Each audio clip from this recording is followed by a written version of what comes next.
자, 여러분, 오늘 소개해드릴 아티스트는 이분입니다. 아주 개성 있는 머리 스타일을 하고 계신 장미셸 바스키아라는 사람이에요. 이 장미셸 바스키아는 1960년 12월 22일 브루클린에서 태어났어요. 아버지 제러드는 IT에서 이주해온 사람이었고, 어머니인 마틸드는 브루클린에서 태어나기는 했는데 부모님이 푸에르토리코 사람이었습니다. 그래서 어머니가 영어랑 스페인어를 다 할 수 있었기 때문에 어렸던 바스키아에게 영어랑 스페인어를 다 가르치고 뉴욕의 미술관에 데려가서 어릴 때부터 그림을 보도록 하게 했답니다. 그리고 그림과 함께 여러 가지 음악도 듣게 했죠. 어머니가 되게 여러 가지 방면에서 바스키아에게 많은 영향을 끼친 사람이었던 거예요. 그런데 그러던 중 7살의 바스키아는 길에서 놀다가 차에 치여요.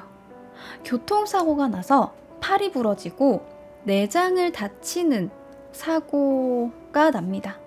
그리고 이때 비장을 떼어내는 수술을 하게 됐어요. 그러면서 병원에 입원해 있는데 이때 어머니가 해부학의 고전인 그레이의 해부학이라는 책을 선물을 해주게 됩니다. 이때부터 바스키아는 열심히 해부학 공부를 하게 돼요. 이것은 후에 바스키아 작품에서 해골, 내장, 차, 그림 등으로 반영이 됩니다.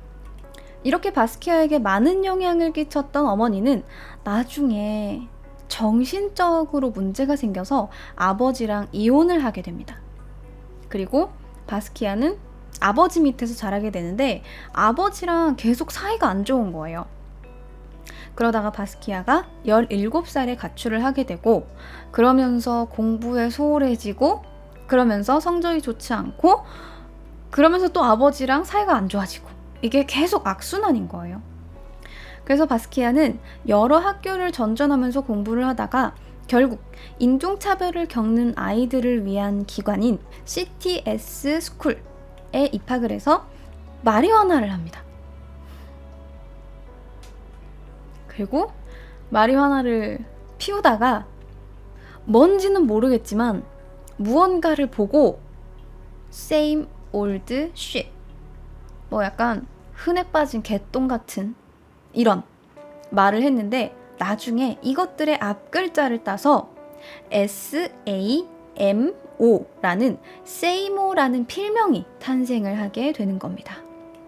바스키아는 기존의 체제와 물질주의를 비판을 했고, 특히나 그가 싫어했던 사람들은 아버지 돈으로 막 좋은 차 몰고 다니면서 그냥 취미로 화랑 왔다 갔다 하는 그 약간 재벌이세 같은 사람들을 비판했어요. 그러면서 그런 낙서들을 맨해튼의 다운타운에 낙서를 그리기 시작하면서 이러한 것들이 소호 뉴스의 기사거리가 실리면서 이때 약간의 유명세를 얻게 됩니다. 근데 이것도 얼마 지나지 않아서 자신의 낙서에 대중의 관심이 점점 사그러들 것이라고 생각을 했던 바스키아는 자기가 명성을 얻을 때쯤에 낙서를 그만두고 세이모는 죽었다 라는 글을 소호 곳곳에 쓰면서 자기가 낙서를 그만두었음을 알렸습니다. 그러니까 낙서라고 하는 건 여러분들이 알고 있는 그래피티 있죠. 그런 걸 했던 거예요. 그리고 집을 떠나서 여기저기 옮겨 다니면서 아는 사람들하고 함께 살았어요. 그리고 요때 해부학 서적에서 이름을 땄던 그레이 밴드와 함께 연주를 하기도 했습니다. 근데 이것도 오래가지 않았어요. 금방 그만둬버렸고, 나중에는 어떻게 먹고 살았냐면 우편 엽서나 티셔츠에다가 자기 그림을 그려서 판 거예요. 미술관 같은데 그 앞에 돌아다니면서, 아무래도 미술관에 갔다는 건 미술에 관심이 있다는 뜻이잖아요. 그래서 그 미술관 앞에서 자기 그냥 그림 엽서 같은 걸 그려서 파는 거야. 근데 그러다가 앤디 워홀을 발견하게 됩니다. 그래서 그를 따라서 레스토랑까지 들어가요. 앤디 워홀이 들어갔던 레스토랑. 그러면서 이거 내가 그린 건데 엽서 좀 사세요. 이렇게 강매를 합니다. 그리고 이때 앤디 워홀은 그의 우편엽서 한 장을 샀다고 해요. 앤디 워홀과의 친분 만들기 대실패. 그냥 1달러에 우편엽서 파는 그냥 동네 애인 거예요, 바스키아가. 자, 그런데 대신에 이 디에고 코르테스라는 사람이랑 나중에 친분이 생겨요. 이 사람은 영화 제작자이자 음악가, 약간 돈 있는 후원해주는 사람이 되는 거예요. 이 친분을 갖게 되면서 코르테스가 바스키아의 회화 작품과 드로잉을 사줍니다. 그래서 금전적인 도움을 준 거예요. 그러니까 직접적으로 야, 내가 너 돈 줄 테니까 이거 그림 그려, 이렇게 한 게 아니라 내가 네 그림을 얼마에 사줄게, 이거 가지고 너 계속 그림 그려라, 이렇게 한 거예요. 바스키아가 계속해서 그림을 그릴 수 있게 만들어준 거죠. 그렇게 계속 그림을 그리면서 바스키아만의 그 상징들이 아주 확실하게 굳어지게 되는 겁니다. 그의 그림들을 잠깐 볼게요. 그의 그림들은 대부분 어린아이들이 그린 것 같은 되게 삐뚤빼뚤해 보이는 낙서 같은 느낌이에요. 그래서 바스키아가 예전에 실제로 한 이야기가 있는데, 그는 진짜 미술가들의 작품보다는 어린아이들의 드로잉을 더 존경한다고 말한 적이 있어요. 되게 장난기가 가득한 느낌이고 피카소 같은 느낌이죠. 그래서 바스키아의 별명이 검은 피카소예요. 그는 어렸을 때 그레이의 해부학을 보면서 공부한 것들, 그러니까 해골, 내장, 휘갈겨 쓴 듯한 문자, 그리고 대표적으로 왕관을 많이 그렸어요. 이거 되게 대표작이에요. 이거 제일 성공한 작품이에요. 이게 금전적으로 되게 성공한 작품이고요. 이게 예전에 한번 경매로 팔린 다음에 얼마 안 있어서 4배가 뛰어서 다시 경매장에 올라온 작품이에요. 이 작품도 최근에 거래가 된 적이 있는데 이 작품 가격이 1245억 정도에 팔렸습니다. 자, 어쨌든 왕관, 해골, 내장, 휘갈겨 쓴 문자, 이런 것들이 장미셸 바스키아의 딱 대표적인 그림체들이에요. 그 중에서도 이 왕관이 되게 많이 등장하는데, 그가 왕관을 그리는 건 그가 존경하는 흑인들에 대한 표현이었던 거죠. 특히나 슈거 레이 로빈슨이라는 권투계에서 유명한 인물을 그리면서 그에게 왕관을 씌웠습니다. 그리고 음악가 중에는 비밥의 황제인 찰리 파커, 그리고 재즈의 거장 마일스 데이비스 같은 음악가들을 주로 그릴 때도 늘 왕관을 씌웠습니다.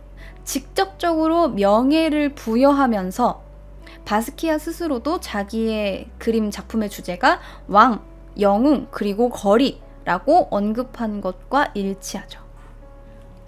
이렇게 확고한 작품 세계로 유명해지던 바스키아를 이 코르테스가 한 갤러리스트에게 이 바스키아를 소개시켜주는데, 그가 바스키아를 마음에 들어 했어요. 그리고 1만 달러 상당의 작품을 구입을 하면서 개인전을 열어주겠다고까지 약속을 하게 됩니다. 그렇게 그해 5월 세이모라는 이름으로 바스키아의 첫 개인전이 1981년에 열렸고요. 이때 운이 좋게 갤러리스트 아니나 노세이가 바스키아를 발견을 해서 자기 화랑의 지하에다가 바스키아의 작업실을 따로 마련을 해주고 전시를 할 수 있게 해주고 자신의 인맥을 이용해서 바스키아를 홍보를 해줬어요. 그리고 받는 대가는 대신 그림을 팔아주고 일정 금액만큼 자기가 집세 명목으로 약간의 돈을 받는 거였어요. 후원자가 나타난 거죠, 일종의. 인복이 있었어요. 계속해서 바스키아는 막 갤러리스트, 아티스트 등등 후원자들이 계속 끊이질 않았거든요. 그렇게 골목길 담벼락에다가 낙서 같은 그래피티를 하던 바스키아는 미술계에서 스타가 되어 그의 작품은 기본 한 5,000달러? 비싸면 10,000달러? 정도에 책정이 됐습니다. 하지만 점점 이 바스키아의 그림 가격이 뛰니까 아니나 노세이는 바스키아가 작품을 완성을 했건 안 했건 그냥 콜렉터들을 데려와서 이 콜렉터가 이 작품을 사겠어, 나는 이거 살 거야 라고 하면 그림이 완성이 됐든 안 됐든 그냥 다 팔아버린 거예요. 바스키아의 의견을 묻지도 않고. 그리고 이 일을 계기로 바스키아는 노세이와 관계를 끊어버립니다. 그러면 당장 작업실은 어떻게 해요? 당장 작업실 빼야 되는데요? 하지만 이 노세이와 함께하면서 열었던 전시회를 본 당시 유명했던 미술평론가 르네 리카드라는 사람이 이 바스키아를 언급을 하면서 칭찬을 했던 거야. 그래서 그의 명성이 점점점 높아져서 드디어 홀로서기를 할 수 있을 정도로 유명해져 버린 거죠. 자, 그리고 이 노세이와 관계를 끊은 뒤에 취리히에서 혼자 개인전을 열었던 그는 자신을 도와주던 유명한 미술계 딜러 비슈프버거를 통해서 다시 한번 앤디 워홀을 소개받게 됩니다. 처음에 앤디 워홀은 바스키아를 만나는 걸 굉장히 탐탁치 않게 여겼어요. 아니, 내가 왜? 내가 걔를 굳이 만나야 할 이유는 뭔데? 미술계에 어차피 핫한 애들은 넘치고 넘치는데 왜 내가 굳이 걔를 만나야 되는 거야? 너 아직도 1달러짜리 우편엽서 팔고 다니니? 라고 말을 한 거죠. 그런데 비슈프버거가 한번 믿어보세요 라고 이야기를 한 거야. 그래서 바스키아한테 초상화를 한번 그려보라고 권유를 한 거죠. 그래서 그 자리에서 바로 앤디 워홀이랑 바스키아가 폴라로이드 사진을 몇 장을 딱 찍어요. 그리고 바스키아가 이 사진을 딱 들고 들어가서 이 사진을 토대로 자기랑 워홀의 초상을 그립니다. 심지어 제대로 마르지도 않은 이 작품을 그대로 들고 갔어. 그리고 워홀한테 딱 보여준 거죠. 그러자 앤디 워홀과 비쇼프버거는 아주 놀라워했습니다. 그게 바로 그의 작품 두 사람입니다.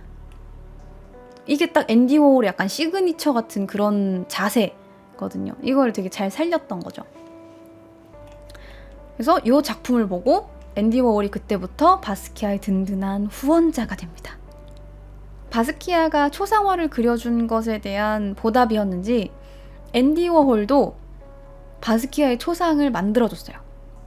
캔버스에다가 실크 스크린으로 제작을 한 바스키아 초상화를 만들어줬는데 앤디 워홀답게 그냥 만들지 않았어요. 이게 물감에다가 금속 가루를 섞은 거예요. 그리고 실크 스크린으로 제작을 해서 캔버스에다가 이렇게 탁 작품을 완성을 하고 그 작품 위에다가 소변을 누는 거야. 오줌을 넣어서 그게 증발을 하면서 색이 산화되도록 만든 거예요. 즉 그의 오줌 채색 기법으로 초상을 만들어준 겁니다. 근데 이게 좀 기분이 나쁠 수 있어, 그지? 근데 뭐 감히 내 초상에다가 좀 오줌 싼 거예요? 이게 뭐예요? 기분 나쁜데? 라고 생각할 수 있겠지만 이거는 바스키아에 대한 모욕의 의미가 아니라 이미 앤디 워홀이 예전부터 잭슨 폴록의 물감 떨어뜨리기 같은 기법에 대한 반어적인 표현으로 실험을 하고 있던 기법이었어요. 잭슨 폴록을 모르시는 분들을 위해서 이게 잭슨 폴록입니다. 잭슨 폴록의 작품이에요. 물감 떨어뜨리기 같은 요런 기법들을 그냥 자기 오줌으로 표현을 한 거예요. 이렇게 물감처럼 보이도록. 그래서 일부러 쇠 조각을 거기다가 섞은 거예요. 색이 산화되어 보이면 물방울처럼 보이도록, 이렇게 물감처럼 보이도록. 자, 근데 여러분들은 약간 좀 이해가 안 되실 거예요.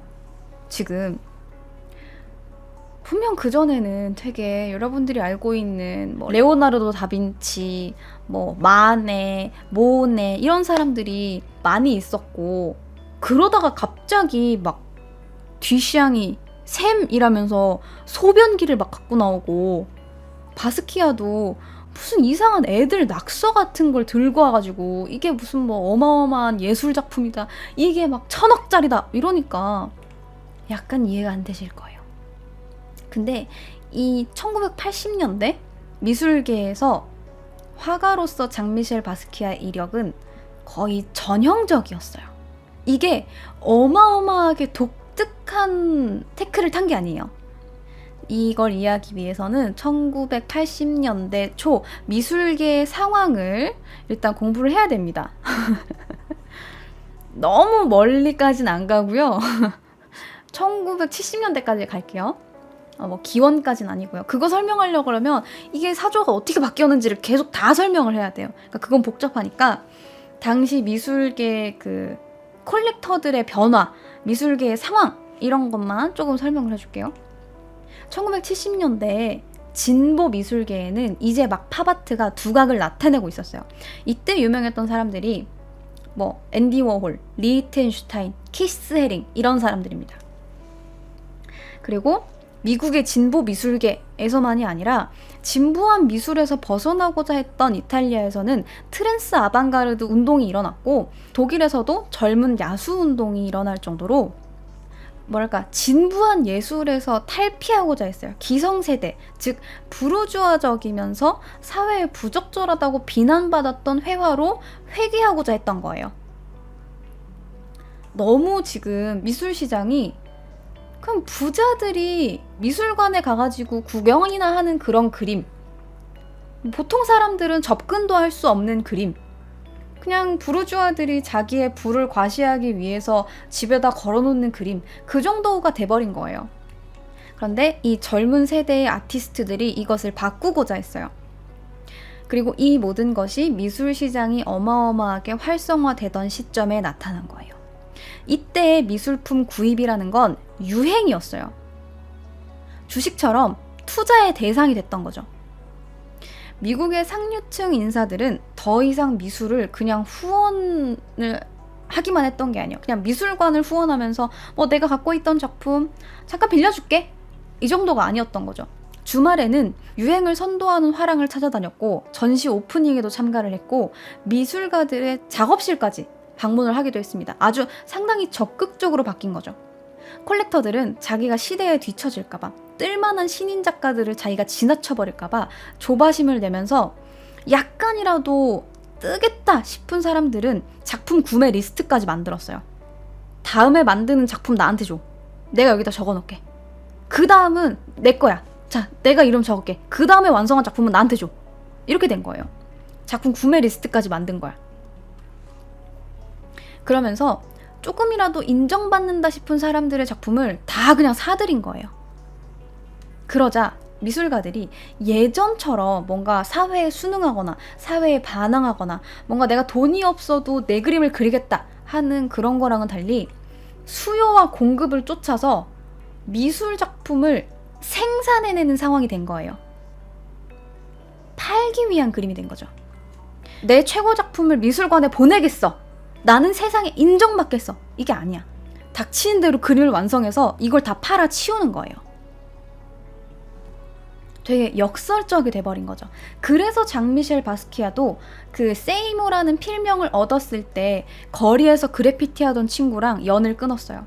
너 그때 부르주아들 그렇게 욕하더니 네가 부르주아들한테 그림을 팔고 있어? 이러면서. 그리고 특정 작품들은 콜렉터들의 수중에 들어갔다가 한 3년, 4년 묵으면 엄청난 고가로 미술시장에 다시 나오는 거예요. 이 사람이 조금이라도 더 인정을 받고 명성이 올라간다 싶으면 다시 파는 거야. 되파는 거죠. 뭐 안 팔리면 어쩔 수 없고요. 나 돈 많은데 뭐 그 작품 하나 못 팔았다고 내 인생이 어떻게 되는 거 아니잖아요. 그죠? 그리고 이러한 고급 문화와 통속 문화 사이에서 성공을 쟁취한 인물이 바로 앤디 워홀인 겁니다. 앤디 워홀이 기존의 미술가들, 비판가들한테 욕먹었던 이유가 뭐예요? 너는 그림을 그리는 게 아니잖아. 너는 찍어내는 거잖아. 네가 무슨 미술가야. 네가 무슨 예술가야. 네가 무슨 아티스트야 라는 욕을 앤디 워홀은 어마어마하게 많이 들었단 말이에요. 그게 이 통속 문화와 고급 문화 사이에 되게 껴있는 상황이라서 그랬던 거예요. 앤디 워홀의 대표적인 게 뭐예요? 토마토 수프 찍어내고 마릴린 먼로 색깔 다르게 해가지고 찍어내고 실크 스크린으로 찍어내고 정말 그냥 공장을 돌리듯이 작품을 말 그대로 찍어낸 거죠. 이 앤디 워홀은 확고한 고급 문화에 평범한 삶의 세계 뭐 이런 걸 실질적으로 분리되지 않게 혼합시킨 첫 번째 사람이었던 거예요. 그리고 이때 바스키아가 했던 낙서는 단순히 그냥 흑인 아이들이 나는 흑인이라서 맨날 처벌받아. 세상이 너무 불공평해. 다 죽어라. 와, 민주주의 죽어라. 인종차별 죽어라. 하면서 분노를 표출하는 게 아니야. 이때는 낙서가 예술로 인정을 받기 시작하던 때였던 거예요. 바스키아는 그걸 봤고요. 그렇기 때문에 바스키아의 작품이 1980년대의 미술계를 반영한다라는 이야기가 돌고 있는 겁니다. 이제 좀 이해가 되십니까? 그의 낙서는 그냥 정말 그냥 낙서가 아니었던 거예요. 자, 이렇게 바스키아와 워홀은 서로를 이용해가면서 친해졌어요. 둘이 종종 뭐 여행도 가고 클럽도 가고 바스키아가 작업실을 얻을 수 있도록 워홀이 도와주기도 했고, 그리고 요때 잠깐 마돈나랑 연애하기도 했어요. 스타가 된 거죠, 정말. 미술계의 스타. 자, 그렇게 바스키아는 1983년에 자기만의 작업실을 얻었고 워홀과 함께 작업을 했어요. 워홀이 그냥 일반적으로 후원을 해주는 게 아니라 함께 작업을 하기 시작한 거예요. 바스키아가 워홀에게 영감을 줬거든요. 그래서 앤디 워홀이 붓을 들었어. 그래서 다른 작가랑 바스키아가 같이 공동으로 작업을 하면 앤디 워홀이 여기다가 자기 특기를 살려서 계속 다른 색으로 찍어내는 거야. 시리즈를 만든 거죠. 그렇게 또 뭐 작품 가격이 뛰고 정말 말 그대로 콜라보를 한 겁니다. 서로 긍정적인 영향을 주고받으면서 자국 내에서 미술계의 거의 동등한 존재로 인식이 되게 됩니다. 물론 평론가들은 이 둘의 조합을 부정적으로 봤어요. 결국 서로 이용하는 거 아니냐. 앤디 워홀도 한창 자기 명성 떨어질 때쯤에 욕 많이 먹을 때 어차피 새로운 미술가, 새로운 아티스트가 필요했는데 그때 마침 바스키아가 나타나서 그냥 이용한 거고, 바스키아도 후원자가 필요했는데 명성이 있었던 앤디 워홀이 자기한테 접근하니까 그냥 뭐 후원을 받아들인 거 아니냐, 이런 식으로 얘기를 했던 건데, 둘은 좀 달랐던 것 같아요. 아마 바스키아만은 진짜로 워홀을 아버지처럼 생각을 했던 것 같아. 그래서 한쪽은 천재의 보호자, 한쪽은 아버지 같은 유명한 후원자 같은 관계로 지냈어요. 자, 그렇게 승승장구하던 바스키아에게 1986년부터 큰 시련이 닥칩니다. 그 첫 번째가 바로 그의 인생에서 가장 중요한 여자였던 제니퍼 구드와 헤어졌던 것이고, 그리고 얼마 지나지 않아서 1987년에 담낭 수술을 받던 앤디 워홀이 사망합니다. 앤디 워홀이 사망하자 바스키아는 몇 주 동안 마음을 잡지 못하고 방황했어요. 그리고 막 인간관계를 거의 막 정리하다시피 하고, 그러다가 1988년 4월에 마지막 전시회를 열고 이제부터 자기는 회화를 포기하고 글을 쓰거나 아니면 음악을 만들고 싶다라고 주위에 얘기를 하면서 난 이제 뉴욕을 떠나서 아프리카로 갈 거야 라고 이야기하고 다녔어요.